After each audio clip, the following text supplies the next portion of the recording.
Hey Basement Collective, thank you for watching another Basement Collective video. Today we actually have a bit of something different here. We're going to actually interview Clark here. You've seen him in battle reports. He's actually a fairly new player to the game, and he's actually opened up a shop. So maybe we'll take a quick look at the shop, and we'll see things later. But Clark, you know, a lot of people out there are interested, you know, what would it take to open a Games Workshop shop? What would it take to open a 40K shop? And, you know, maybe we can ask Clark some questions and figure it out. So Clark, first of all, what made you want to open a shop? Well, I love the game. Once I got into the game, I knew it was something I wanted to do. I've always wanted to open a comic book store or something similar, just a gaming store in general. I've always been a big gamer, you know, whether it's computer, consoles, even cards. Like, I just love gaming, and I love reading comic books, stuff like that. Right. So, you know, I know everyone used to make fun of the comic book guy on Simpsons, but honestly, I used to watch that guy and think like, shit, like that. I know. that would be perfect for me. So that's what it is. And finally, like I said, with the 40K, I knew that there was only one store in town, and I knew that there would be a large customer base for both of us. So I figured, you know, I'd give it a shot.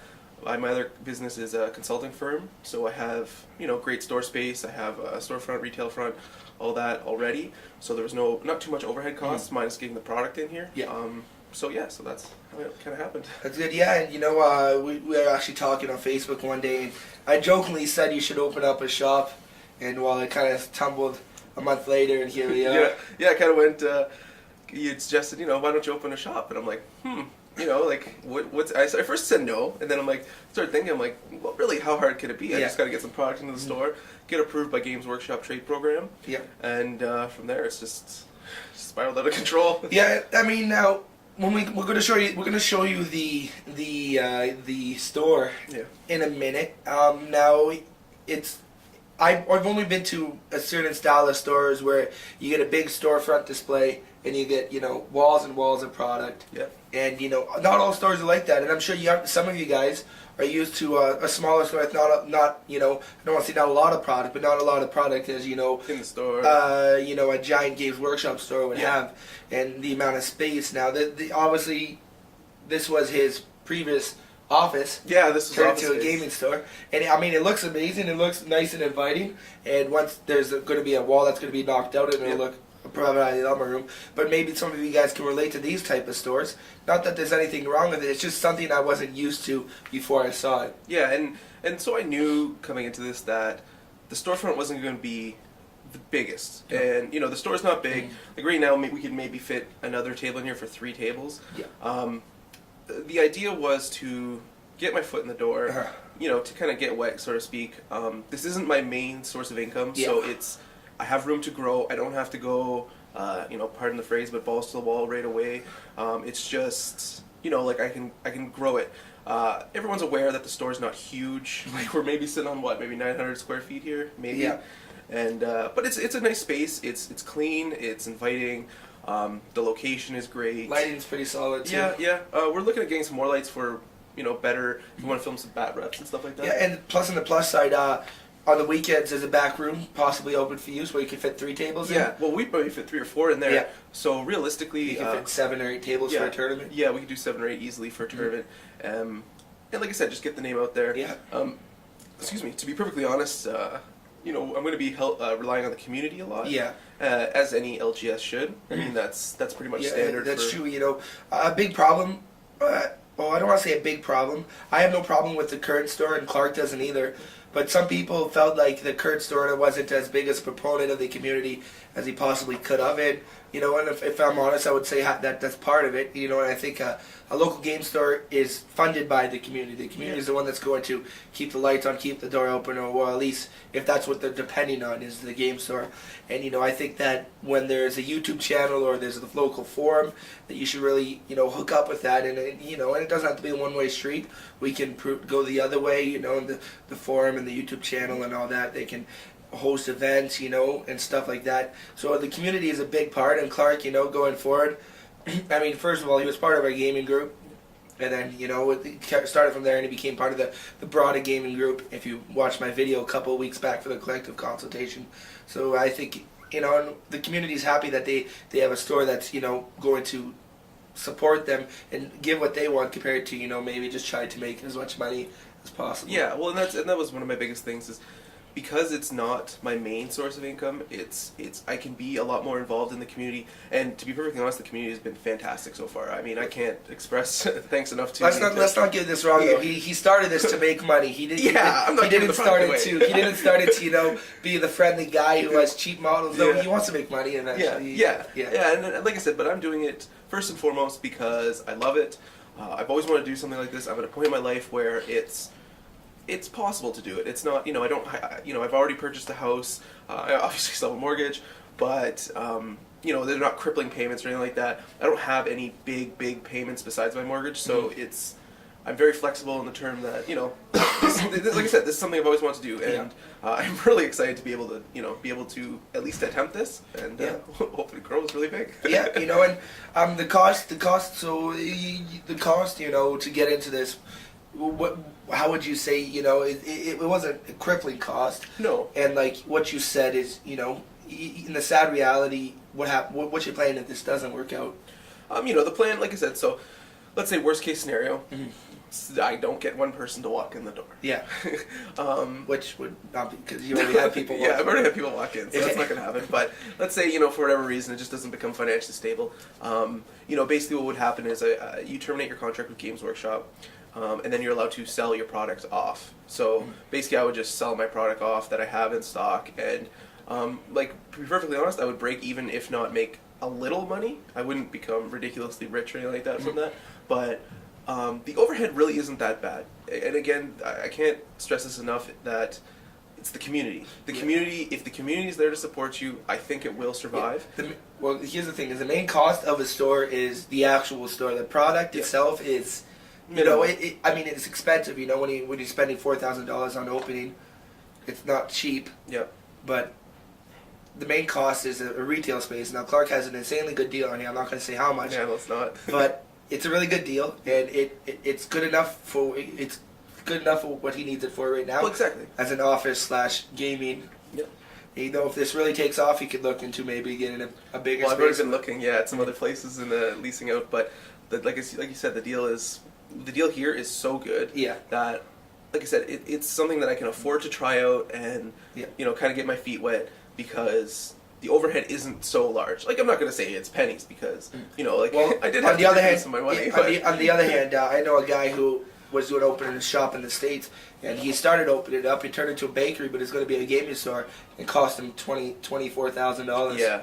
Because his lease was $1,800 a month.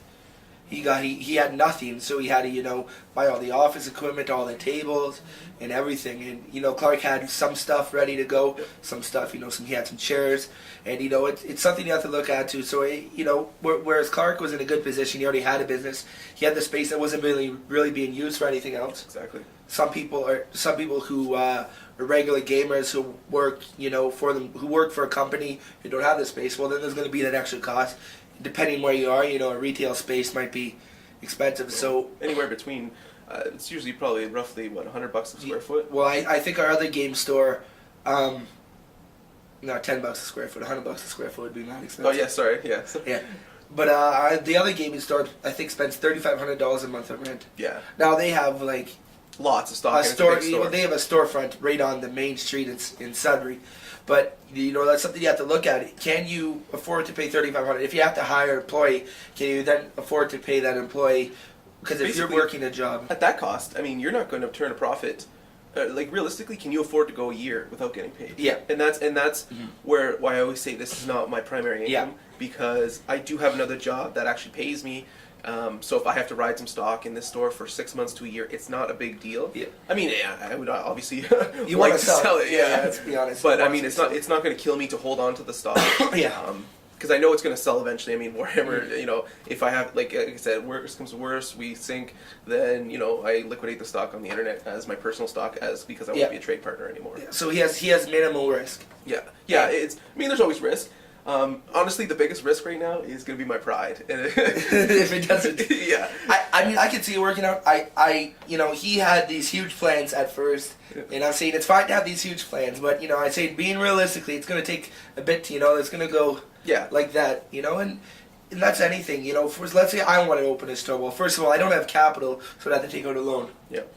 And then I'd have to find a space, and being me, I want to have a good space, because if I'm taking out a loan, I want the space to be, real public in a nice place. Yeah. So that's going to cost me money. I then have to buy the stock, which is going to come off that loan. And then I have to, am I going to work this myself? Well, I can't, because I'm still in school. Or maybe in your case is you have another job you have to keep. Well, then you have to hire somebody. And this is, and it'd be impossible for me to open a store, at least at this point. Mm-hmm. And maybe you got a couple guys wanting to come together and open a store. Well, it is possible. And Clark's an example of this, that Yeah, it's possible. Any schmuck can do it, as long as you have the proper situation. Yeah. I mean, I'm not going to tell you that right out of school to go out and take out a loan and you're going to make all this money opening a gaming store, because the money is okay. I can tell you that I make a lot more on my side business. We'll see in a year from now. For now, yeah. Yeah, we'll see. I mean, don't get me wrong. Like, Actually, this is a side business. That's his main. Right now, this is a side. Yeah, business. well, I'm calling it my side business. But yeah, I mean, ideally, I would like this to be sustainable for a couple employees, because I would like to have 1, 2, 3 stores for this. Yeah. Because I really do have a passion for this. My other job is consulting, and I love it. I love all my clients. Computer consulting. But yeah, I mean, it's draining. It's draining on the soul. Any IT people that watching this video know exactly what I'm talking about. Draining on the soul. Yeah.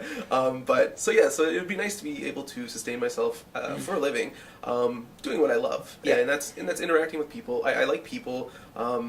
I don't, I'm not an introvert, all the time. All the time. and I like, just when it's league night. Yeah, but I like making people. I like making people happy too. Yeah. And I like seeing people happy, and I like being involved in the community, and that's why I think this is going to be okay for. Like I said, I'm going to say okay. I think it's going to do good. Yeah. But I'm going to say okay for now. Well, I'm hoping it's going to. And if I can offer some advice, I think I've read on a lot of forums, and DACA and Warsaw and all that, where people have said, what do I need to open a shop? And, money, first of all. And another thing is, you kind of, you could try and be a friend, but you also have to be a business owner at the same time.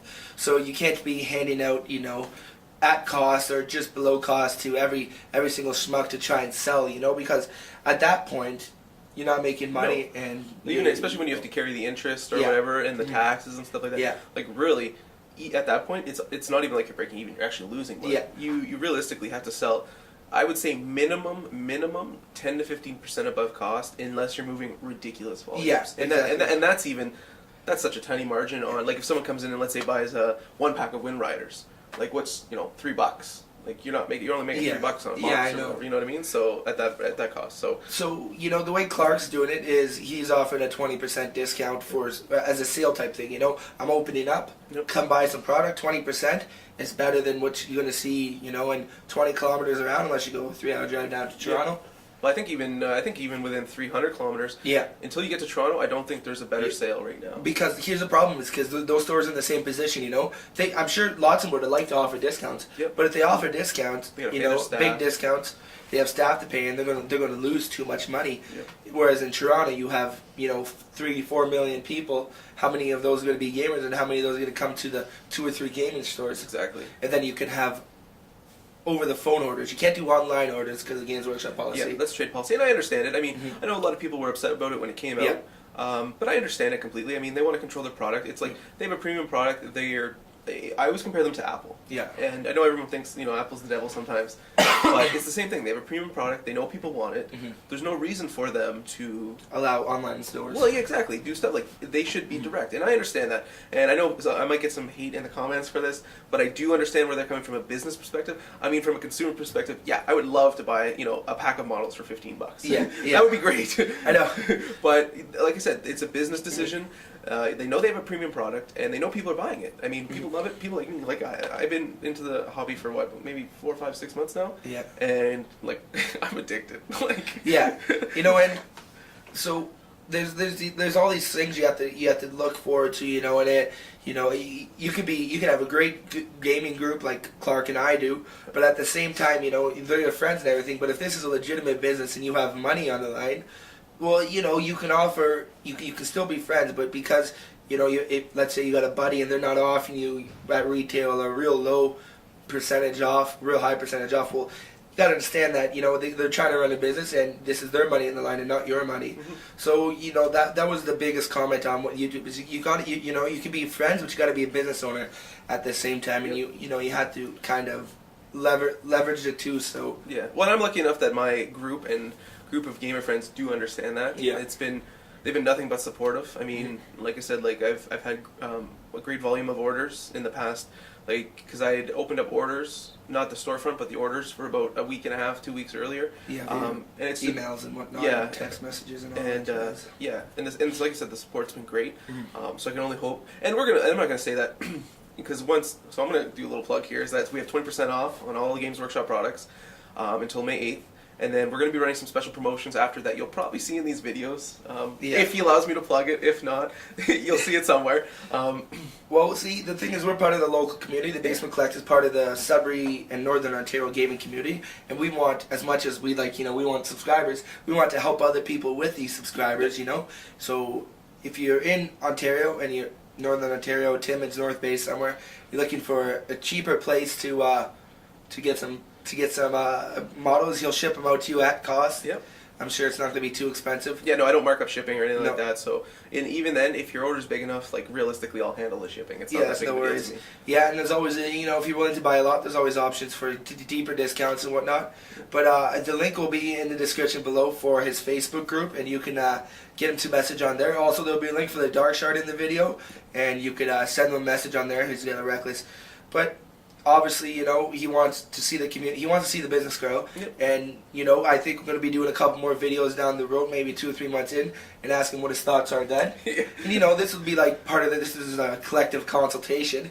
So, you know, there's lots of, you know, and I've always thought about it would be awesome to open a store, and I'm sure at least 50% of the people or more playing games. You know, it'd be awesome to own a store. Well, Clark's had the idea and started it now. He was in a position that allowed him to, a lot easier than some people. Yep. But, you know, at the same time, that's what it is. And do you have anything else left to say before we give a little quick showing? Yeah, I hope in 3 months that I still love it as much as I do. Yeah. And I don't see why not. Like I said, I just want to give again another shout out to the community. I mean, without them, this hasn't been possible. I've had help from everyone, from the Basement Collective, from the Darkshard guys. Like, everyone has just been so helpful. Yeah. And, like, to be perfectly honest, I couldn't have done this without their help. And that's something that any prospective business owner who wants to open an LGS... What's your target audience, right? Yeah, you have to work with the community. Yeah. If you don't work with the community, you extradite yourself, and they talk. I mean, everyone knows that people talk. People love gossip. And if you do not work with the community, you do not assert yourself into the community, and obviously I don't mean like come to my store or else.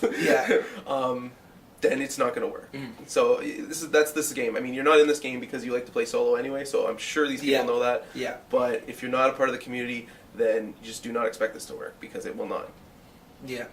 But, you know, let's take a look at the shop. Now, it's probably going to be different than some of you people are used to. Now, I'm not saying it's bad different. I'm just saying it's going to be different. Yeah. I know it was different for me when I first came in. I was expecting something different, but... You know, it's not always bad, but we'll turn this off and we'll turn it around and Clark will walk us through here. For sure.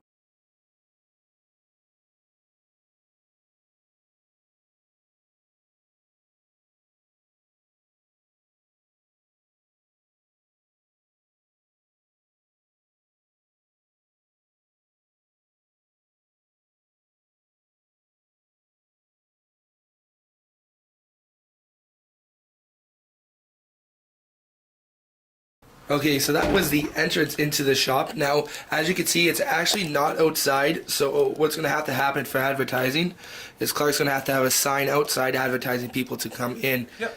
That causes problem because the walk-ins are not going to be... Exactly. So the plan here is to put one of those standees on the street. We have actually one in production right now. We're just waiting for delivery. And then the same thing is, as you can see, we're actually down the stairs. But which is nice is when you come in the front door to the building, these are the first thing you see. So there's going to be a sign up on the wall basically pointing down, and that's what it is. I mean, what's really nice is, like I said, the community. I'm working with the community, so I'm hoping to work with there's a comic book store across the street. There is another art store in town here who does not sell or deal with Warhammer.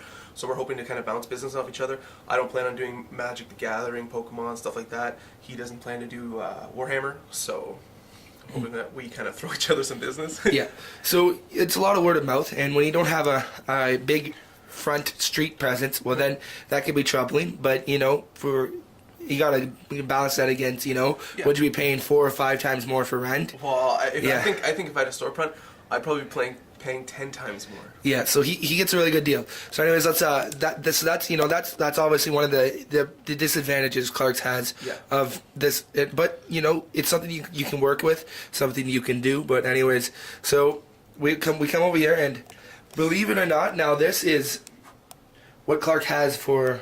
Okay, there too. Oh yeah, this is what Clark has for in store. Now because he's just starting out, he can't have the $30,000-$40,000 of stock you see at more stores, right? And there's a program you have to get into, and you can tell us about that. Yeah. So basically, how this works is. Anyone who's investigated with Games Workshop knows that there's a trade program, and it's called the Traders Program. And basically what you want to do is you want to get into that program, because that enables you to order anything in their stock with free shipping, and it's 2-day shipping. So that's what I tell all my customers, is that I can have anything you want to have in here in 2 days. Most people are pretty, except for the impulse buys, most people are pretty accepting to wait. Everyone's people have made the orders. I've done tons of orders already in the past 2 weeks, so I know people are accepting that model. Again, I would love to personally have, like he said, 40K worth of stock on the walls, but unfortunately that's not just going to happen. You'll see again very shortly, it's not a big office space. Now we have 2 tables set up. Like I said, the stock here. I am getting another rack with more stock coming in next week, hopefully. So this is the best sellers, right? Yeah, this is the best sellers. And then the way they have it is okay. There's some stuff behind it. I've also brought in some other stock, like you can see here. There's stuff behind it. It works out really well. But again, I'm getting more racking. I'm having them bring me in more racking next week, because I have actually more stock coming in. Because, once you see the stuff and you have it in their store, you want more. Yeah, right. Because there is impulse buying. Yeah. And you can see, assassin game and you can see I'm ready for the new Eldar release. Anyone wants Wind Riders, we know that they're going to be OP. I think those are actually all sold today, though. I think this whole top shelf is actually sold already. Nice. And quite a bit here is sold as well. People just have to come in and pick it up, and then I do my reorder. You get the new data cards down there and stuff like that. So right there is probably close to $5,000. Maybe a bit less I would say roughly 5K, yeah. Now, because on those shelves, there's boxes behind it. It's not all the same unit. So, with one shelf, there comes a problem where you have to take boxes off and look.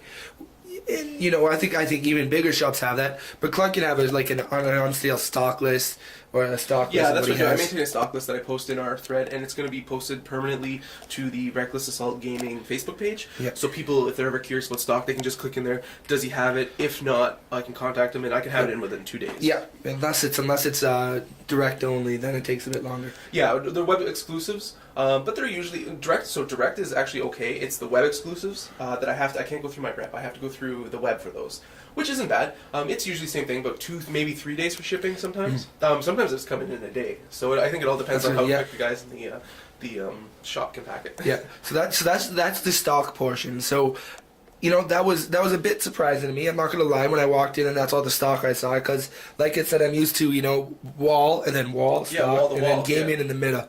Well, it's understandable that Clark's just starting out. Sorry, and he wants to hopefully make this work, so he's not gonna have wall to wall. But we come around and then we have a couple gaming tables here with some art from local artists up on the wall for sale at the same time. So that's good. Supporting the community. Yep. So Games Workshop was actually nice at the tables. Tell us what happened there, Clark. Yeah. So Games Workshop, I told them that I was opening a new store. So after we went through the approval process and everything like that, I asked them. I said, "Can you help me out? I kind of need some stuff to start the store. I I can build the tables and stuff like that. I have actually a personal. Well, they've seen the video of my table at home."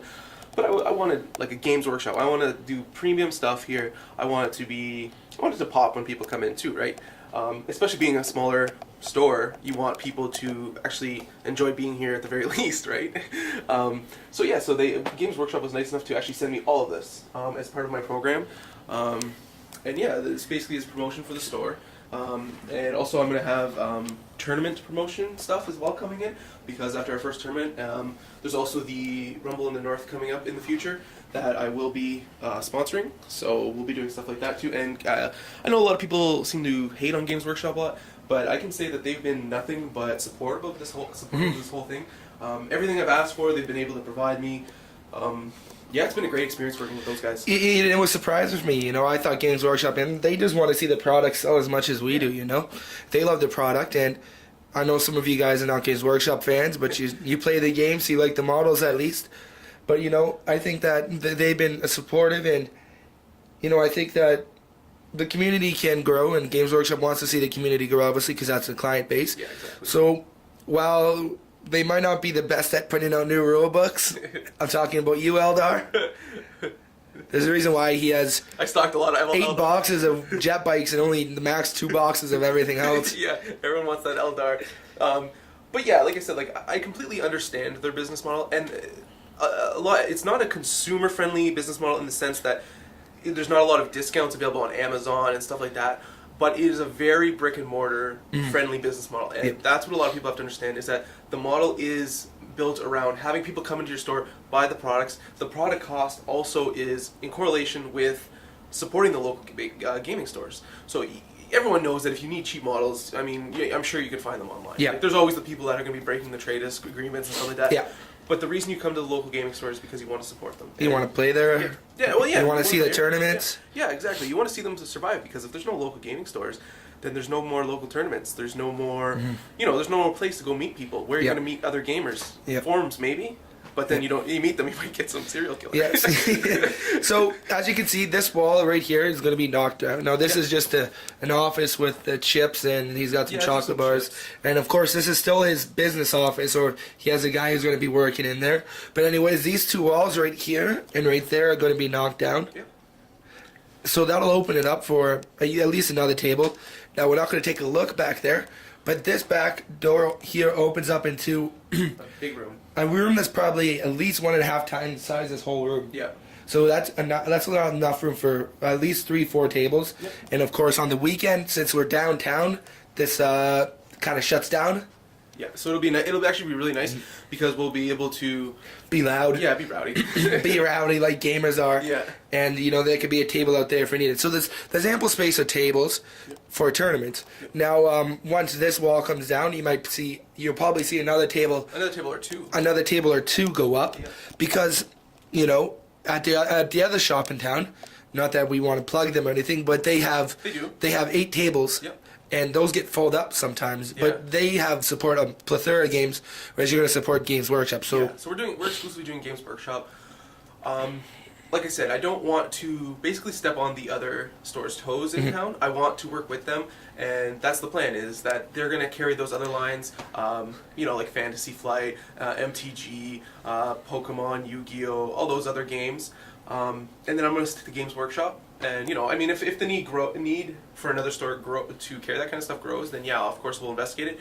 But right now I'm only interested in carrying Games Workshop because I love their products. It's been nothing but fantastic with their support. And yeah, I think that it's I think I could turn this into a unlicensed Games Workshop store. That's what it is. Yeah. So there you have it, guys. And of course, he has all the amenities, microwave and Fridge, pop and chips and chocolate today, bars. actually, we're going to be ordering pizza for everyone who comes in. So it's opening day, so we have to. lots of pizza and stuff like that for all the guys when they. So around lunch and probably after work. Yeah, unfortunately, opening day on a weekday, on a Friday, you're not going to see much people come until at the business house because most people who can afford Warhammer have to work to afford it. So yeah, exactly. Anyways, well, thank you for watching, guys. This is another episode of Collective Consultation. I'm not sure if I said that at the beginning, but this is kind of the opening of a store, and we'll in Clark's a gamer in our group before he even thought about playing at the store. Open his store, so we're going to follow his progress, and he'll gladly, hopefully, let us do some videos in the future. But we do thank you for watching. Anything else to say, Clark? No. Basically, well, I guess I do. Support your local gaming stores. Obviously, now that I am one. But just enjoy the hobby. I mean, that's the main thing. Enjoy who you're playing with. Enjoy where you're playing. And then just enjoy the hobby because it's a great hobby, and you meet a lot of great people. But thank you for watching. Now with the little spiel at the end. Like I said, if you're in Ontario and you're looking for some cheaper Warhammers than you used to, there'll be a link in the description below. We do have a giveaway going on. At this point, we're probably at 950 subscribers. So it's going to be ending probably at the end of the week, I'm hoping, or early next week. Yep. So this is going up on Tuesday. So definitely check it out. We have some cool things planned. Some double games, an Apocalypse game actually playing here at the end of the month. Yep. So we're looking forward to that. Probably about 30,000 points of Warhammer on the table. That's gonna be crazy. It's going to be awesome. But thank you for watching, and keep on wargaming, guys. See you guys.